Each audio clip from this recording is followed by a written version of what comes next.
Once upon a time, in a small village hidden between tall mountains, lived a 24-year-old young man named Marco. The village was peaceful, the air was fresh, and nature was calm. But Marco's mind was the opposite. From sunrise to late night, his thoughts never stopped. His mind was always crowded with worries, regrets, and questions that had no answers. Marco often thought about his past, mistakes he wished he could erase, words he wished he had never spoken, chances he felt he had lost. When he wasn't thinking about the past, he was worrying about the future. What if I fail? What if my life never changes? What if I never find happiness? These thoughts followed him everywhere, like dark clouds that refused to move away. Because of this restless mind, Marco could not sleep peacefully. Even when he lay in bed, his thoughts ran faster than his body. Slowly, the joy of life faded from his face. He stopped laughing freely. He stopped enjoying small moments. Inside, he felt tired and empty. One evening, while sitting outside a small tea shop, Marco overheard a conversation.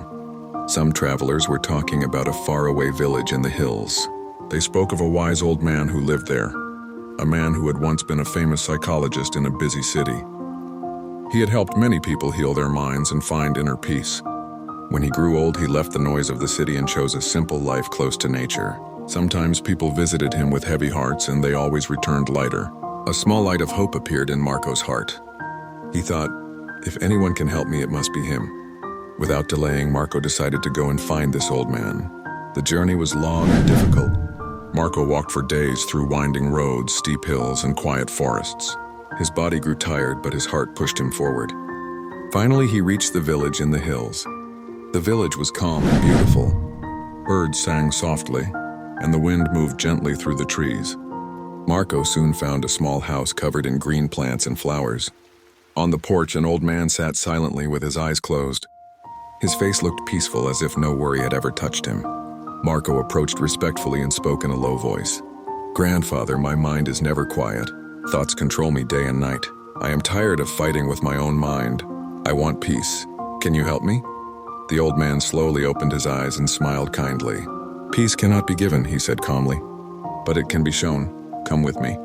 He took Marco into a small yard and filled a glass with water until it was completely full. The water trembled at the edge. Handing the glass to Marco, the old man said, "Walk to the end of the village and come back. But remember, do not spill even one drop." Marco was confused. How could this help my restless mind? But he trusted the old man and accepted the task. Holding the glass carefully, Marco began walking. The path was narrow and busy. Children were playing. People were talking loudly. Shopkeepers were calling customers, and dogs were barking. But Marco didn't notice any of it. His eyes were fixed only on the glass. His hands were steady. His steps were slow and careful. For the first time in years, Marco's mind was not racing. It was quiet.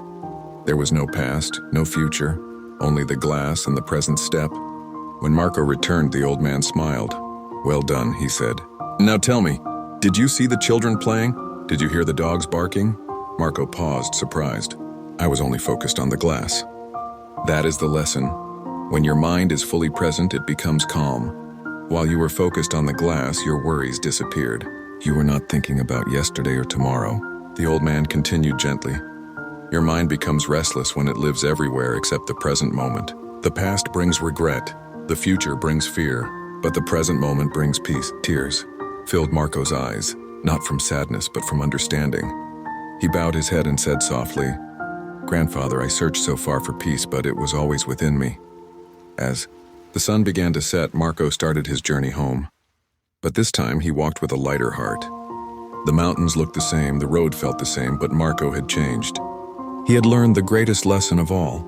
Peace is not found by escaping life, but by being fully present in it.